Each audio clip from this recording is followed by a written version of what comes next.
Hi, welcome to the Fit and Healthy Today show. Today's topic matter is going to be on irritable bowel syndrome. Apparently a massive problem here in the United States population, whereas it's estimated between 20 and 30% of people suffer from symptoms of irritable bowel. And with the way our lifestyles and diets are, it's no surprise, and the lack of exercise that goes along with it. There's other names that you'll hear your doctors call it other than irritable bowel. They'll call it spastic colon, mucus colitis, gastric colitis, nervous indigestion, and intestinal neuroses. That means your nervous system and your intestines is just overexcited. With IBS, what happens is you get an increase in what's called peristalsis. You get more cramping and moving. We naturally have a peristalsis movement in our bowel that helps move the food along down the track. But when we get an overactivity of that caused by the various symptoms or various issues that I'll talk about, then it becomes way overactive and you get the symptoms of constipation, diarrhea, or you're going to bout back and forth between the two. Mucus in the stools. You get this clear kind of yucky looking kind of mucus in the stools. Gas, pain, cramping, flatulence. You're like, you swell. In the morning you look kind of normal. By the end of the day you're like, what's going on here? Depending on what you've eaten throughout the day. Some people get nausea, headaches. They get kind of an unpleasant taste in their mouth. Not like an acid reflux. It can be kind of like that, but a little bit of heartburn maybe. Burping, sometimes even vomiting, depending on the kinds of foods that they're eating. When you're talking about the fundamental causes of irritable bowel syndrome, very difficult to get to the bottom of it, but since 80% of the visitations to gastroenterologists, that's the bowel specialists, are because of this issue, irritable bowel syndrome. To narrow down the causes is a little bit more difficult. Sometimes it takes a little bit of time, and we'll kind of go into what we can do to try and figure it all out. Modern day fast food diet of refined processed foods. No fiber. So your crackers, your bread you can smush into a ball, the lack of fruits and vegetables, that quick McDonald's, that quick fast food, whatever it is that you're picking of processed foods, no fiber. Quick, easy, no enzymes, nothing in there to aid the digestion, all cooked. It's going to cause you bowel issues, particularly over a period of time. Poor stress coping mechanisms can trigger this as well. You just can't deal with stress, or you have chronic stress issues, or your adrenal glands, which are your stress hormone glands, don't function as well. You have adrenal exhaustion. So poor stress coping skills. When you're under stress, physiological or emotional stress, the body stops producing enzymes for the digestion, and so what happens, you get in that fight or flight mode, and no enzymes, the food sits there like a rock, goes down to the digestion, into the intestines and the large intestines, and it just doesn't break down. Chronic infections including yeast, parasites, bacteria, as well as overusage of antibiotics. They say the majority of the visits where the doctor or the gastroenterologist determines irritable bowel syndrome, also known as IBS, has to do or involves one of these three things. Primarily, I think what I see coming into my stores a lot is a lot of yeast issues, a lot of candida because of the amount of sugars, processed foods, the lack of good, wholesome diet. Antibiotic usage, when you take the antibiotics without the probiotics, which are the good bacteria, what happens is it destroys all those little good critters that you got down in your bowel to break up the food, to help you absorb your nutrients. You destroy them. Oh boy, how are you going to break down and digest your food? And since we're finding antibiotics so commonly used in all our meat products nowadays, chicken, I mean, for me, you go out and buy me a regular turkey, standard good old turkey, I'll have an allergic itchy reaction because I'm allergic to penicillin. So I know full well they're using antibiotics to make those little rascals bigger. And to keep down, because they keep them in such large groupings all together. It's not the free pasture, free range, most of them. Then they're going to have higher bacteria levels, so they're using the antibiotics as preventative as well. The only problem is as we ingest these foods, it destroys our good bacteria. and that lends itself to irritable bowel issues, and then more advanced stages of Crohn's and other things that we'll have some other discussion about right now, or some other discussion at some other time. Poorly functioning digestive organs, including the liver, gallbladder, stomach, intestines, and pancreas. The liver isn't working good, the gallbladder isn't working good, you're not going to get bile excretion, you're not going to get pancreatic enzymes, especially if you're eating poor quality foods that have no raw, live enzymes. Then the body's going to pull from its reserves to try and break these foods down, and you better hope you have a good functioning liver, gallbladder, and pancreas, and the bacteria in the intestines to break those foods down. Because if you have a breakdown in any of these organs, not if, you will have irritable bowel.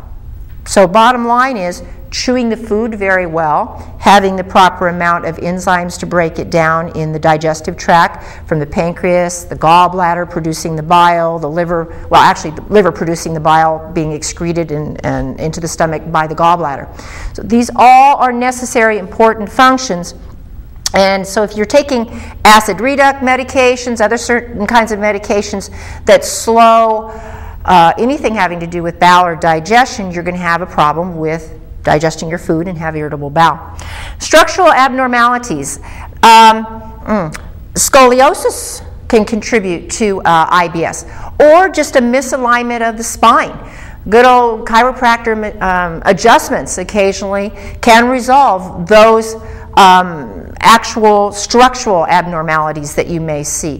Scoliosis is much more difficult in that, because obviously if the spine grows and it's not detected at an early age, very, very difficult to strengthen those erector muscles. It can be done, but difficult. So structural issues can cause it as well.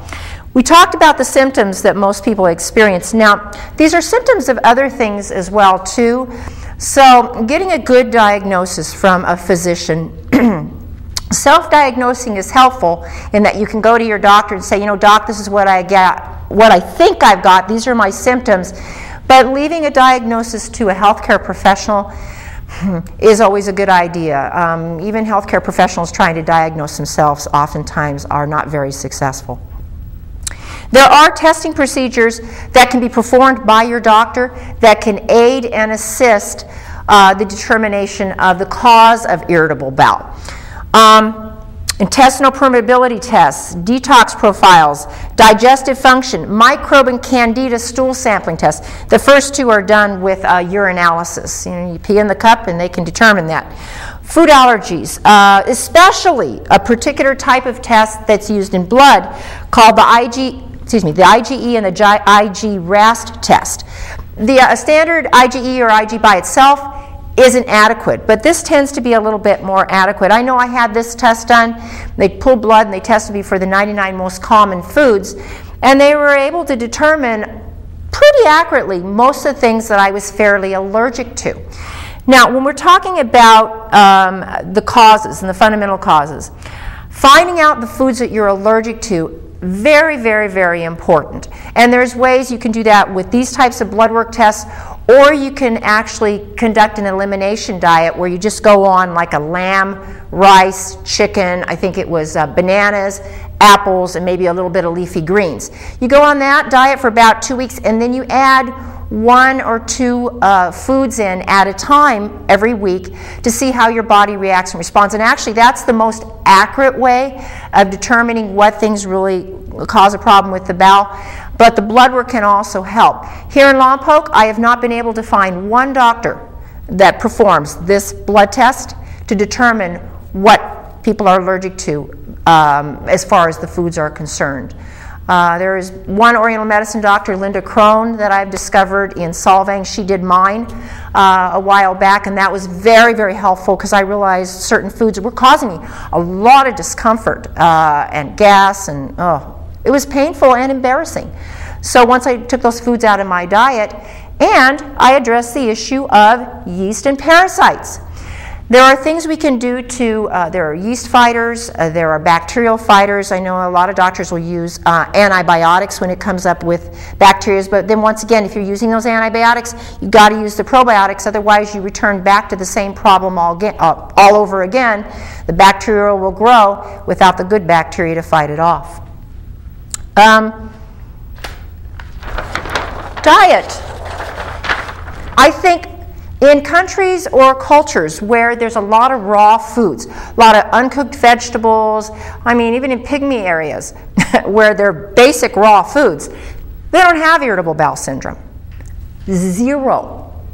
So a diet high in fiber, especially whole grains, wheat's not the best fiber. There are other whole grains like oats, brown rice. Those types of fibers are, have water-soluble type of fibers in them. Those type of foods are much more beneficial whole grains. Raw vegetables or vegetables cooked al dente, just a little bit where you still got a little crispy. What happens is in that regard is you get enzyme-rich foods going on that way. And when you have enzyme-rich foods, then obviously it doesn't pull from the body as much as well. Glass of water every 2 hours. Very, very, very important to maintain the moisture level in the body.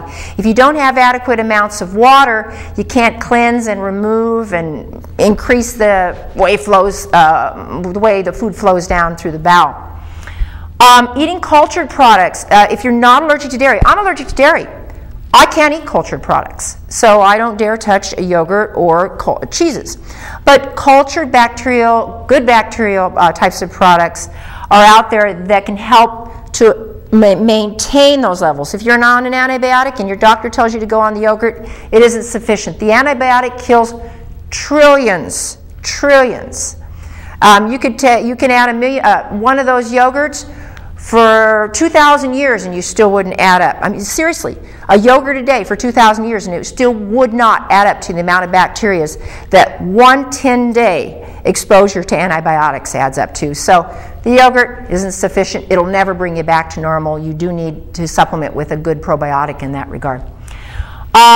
Avoiding the allergy-producing foods, so you can have that blood work performed or do the elimination diet. Wheat bran, I have physicians that will tell their patients to come in and grab wheat bran as a fiber, and I'm like, bulking fiber. That's not what you need. You need what's called, it's called a soluble fiber. And what we want is a fiber that breaks down, that kind of makes things a little slippery in there, that moves things along. So those types of fibers are going to be found more in like psyllium, your fruits and vegetables, flaxseed meal. Those types of fibers are apple pectins, much better options, not the wheat bran. So now, sugar, trans fats, processed foods, red meat, caffeine, alcohol, tobacco, iced drinks. You never think about your iced tea sitting there can contribute to IBS. Fructose. A lot of people have a hard time breaking down fructose as a sweetener. High fructose corn syrup, sound familiar? IBS people will suffer if they eat foods that have high fructose corn syrup. So, avoiding these types of foods when you have issues with irritable bowel can be very, very helpful because these will exacerbate, or in other words, make worse the problem. We talked about the elimination diet already. I think that's the best plan in order to try and determine what foods may be contributing to this irritable bowel. Okay, supplement-wise, these are all that I have listed here, double-blind placebo studies. So what that means is there are studies that support that these things work, okay? So if I hear people say, oh, there's not enough studies to back that up, that's baloney. These all have multiple double-blind placebo studies. So here we go. Aloe vera. We already know aloe vera works very well for burns. Aloe vera juice, a quarter cup a couple of times a day, helps keep the bowel moving. It really soothes, it heals. Very, very good for irritable bowel. Probiotics. Remember how we talked about the good bacterias and the good bacteria strains? Well, you can buy products out there. They're generally refrigerated, and some of them sit on the shelf, also known as heat-stable probiotics, that include acidophilus and bifidus, lactobacillus acidophilus and bifidus. And those are 4 billion, obviously, you'd have to do 4,000 yogurts, okay, to be equivalent to that. So 4 billion a day for one of these capsules, a real good option. If you have chronic issues, you can do even higher dosages of these probiotics. Digestive enzymes, particularly if your stress levels are very high. Remember how I told you when you're under stress, you're in fight or flight mode. Your body's not interested in digesting food. You can add in these digestive enzymes, and you want a full spectrum digestive enzyme. It'll break down the food, help you digest, particularly if you have, a lot of people have problems digesting fats and proteins, and they add these digestive enzymes in, particularly if they have no gallbladder, don't have any bile production, no gallbladder. Oh boy, how do we digest fats and proteins? These enzymes can help with that as well. In the old days, the surgeons used to tell you about enzymes when the gallbladder was removed. And nowadays, most of my customers, nobody ever says a word to them when their gallbladder is removed. Peppermint, double-blind as well. 1 or 2 enteric-coated peppermint, 250 to 500 milligram gels.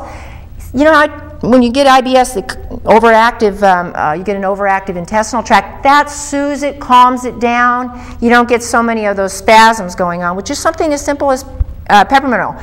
Peppermint tea can help as well, but not to as great of an extent. Ginger root stimulates digestive juices, is a very warming type of an herb. You can do it in a capsule or a cup of ginger tea with your meal. Yeast fighting formulas. Since a good portion of people that have irritable bowel have very high amounts of yeast, there's ones that you can get from your health food store. The standard drug treatment for yeast, most of my customers, the feedback, the yeast comes back with a vengeance. So oftentimes they don't see much success with the standard medicines that are issued out there for yeast fighting. So things like grapefruit seed extract, oregano oil, other types of formulas will help kill off that yeast. And then to keep the yeast from coming back, then you go back in with the good bacteria, the probiotics. Essential fatty acids, fish oils. If you have irritable bowel, sometimes you can't tolerate nuts, but if you can tolerate nuts or flax oil, those essential fatty acids reduce inflammation and help lubricate the bowel. Very, very necessary to protect the intestinal lining as well from inflammation. So not just helping it repair, but protecting it as well. L-glutamine. 1 to 2 grams, which is like 2 grams is almost like a half a teaspoon. Once or twice a day on an empty stomach, you can mix it with a little bit of water. And it helps repair the villi inside the intestinal tract and maintain them as well. So if people have what we call leaky gut syndrome, where their bowels just got a lot of holes, they don't have a lot of good bacteria, food literally will leak out of the intestines directly into the bloodstream. L-glutamine helps repair that intestinal mucosa lining. Fiber we talked about, the supplement types of fibers, flaxseed meal, psyllium, oat brands are all mucilage-inducing, good water-soluble fibers. Vitamin K, leafy greens. Isn't that amazing? Most people are not including those in their diet. Guess what they're rich in? Vitamin K. You cannot use the good bacteria, nor can your good bacteria maintain its life without vitamin K. So if you're not a good greens eater, and you're not on blood thinners, because with blood thinners, obviously you can't take vitamin K. It helps the blood be able to clot and unclot, and it's not usually recommended. But you got to have it for good bacteria. If you tend to be constipated, and this isn't on here with your irritable bowel, adding a little bit of calcium, magnesium helps calm that peristalsis, but it makes it more effective. It relaxes the bowel muscles so they're not going spasmically crazy as well.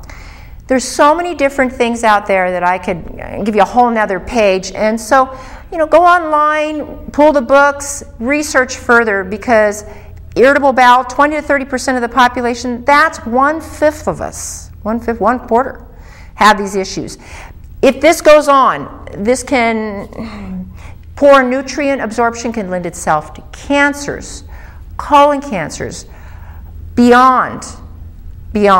Removal of the bowel, portions of it, colon issues, polyps.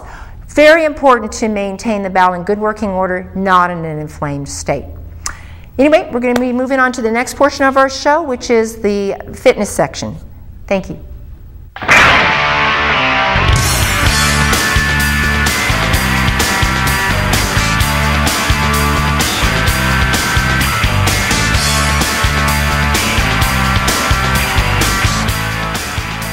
Hi, welcome to the fitness portion of our show. However, today I'm not going to be showing you an exercise. I'm going to be showing you a modality that you can find online or in any good healthcare book. It's called reflexology. And since we were talking about irritable bowel today, as you can see on the chart, there's different areas that you can kind of rub or massage. in the theory of reflexology that can help alleviate certain symptoms. So what we do in this particular case, we're going to grab the foot and we're going to look towards right in here, that middle section of the foot, and we're just going to kind of massage it out, or you can get your favorite person to kind of massage it out. All these right in here have to do, in the reflexology theory, with various meridians and nervous system pathways that affect the colon, the bowel, small intestines, and the liver. So you can massage these areas out, and you can switch your feet all the way in the center section, and maybe, hopefully, based on the theory of reflexology, it'll give you some additional relief. We're going to be moving on next to the research portion of our show. Thank you.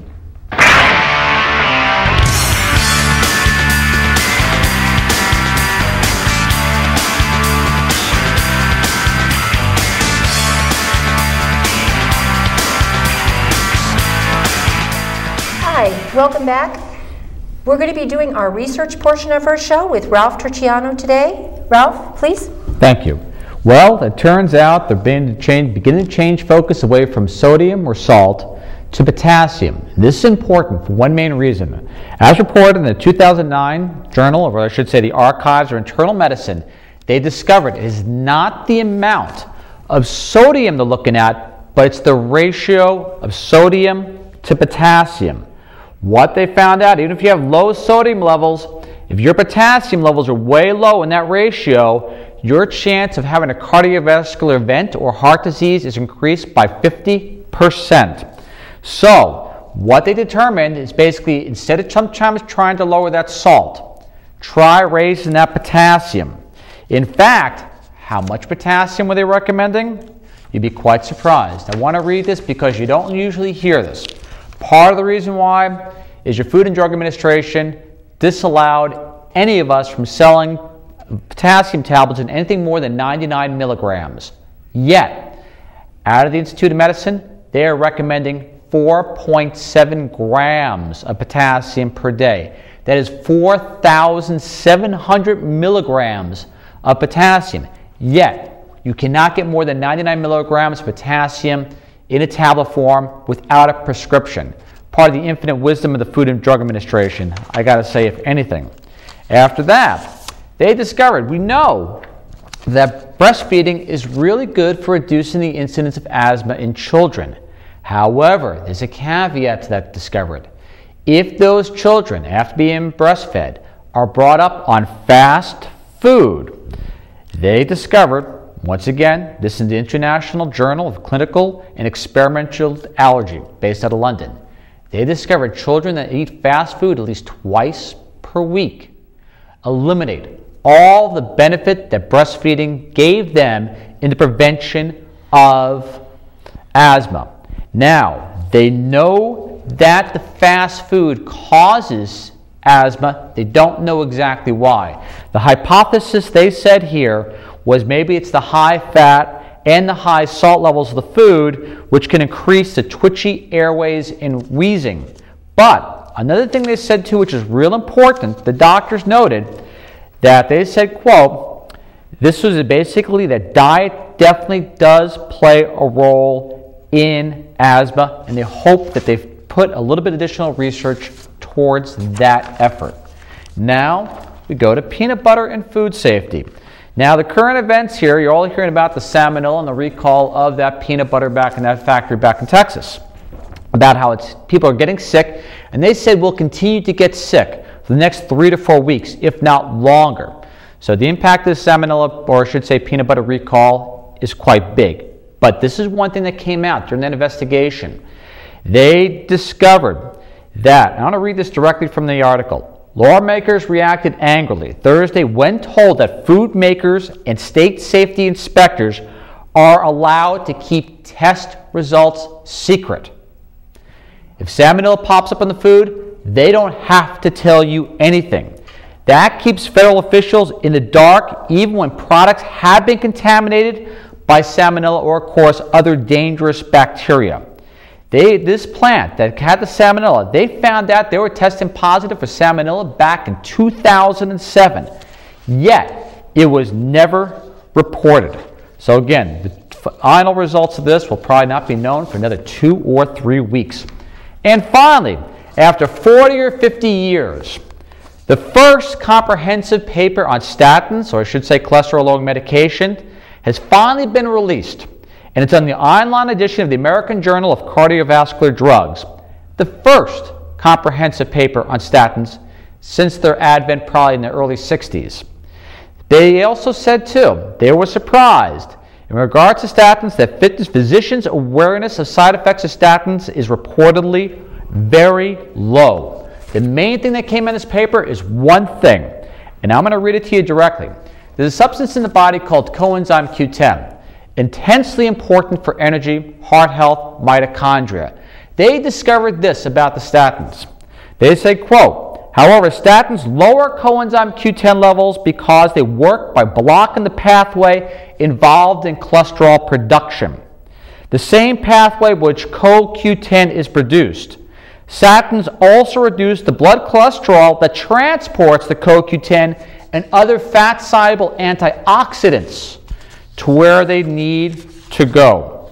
They also said, too, that basically this is why statins or cholesterol-lowering medications say, quote, have not to have any benefit, or I should say the risk far exceed any benefit in those people 70 to 75 years of age.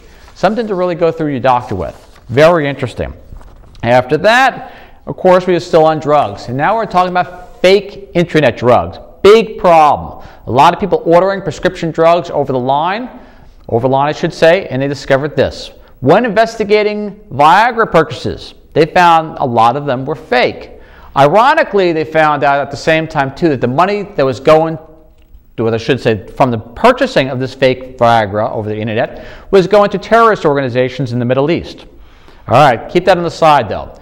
The main discovery, which is interesting, and quote, is that nearly 62% of all drugs purchased over the internet were fake.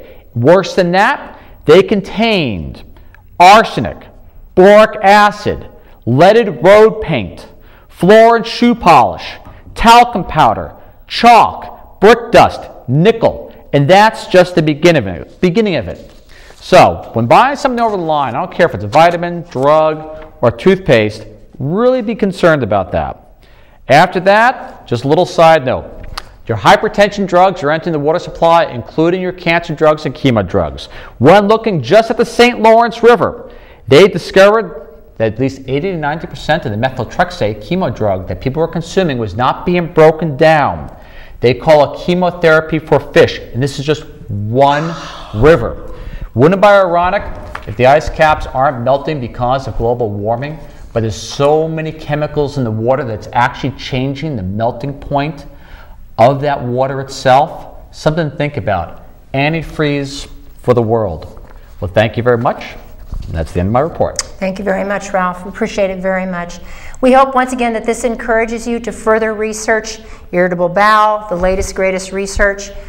Look, pay attention. Thank you very much.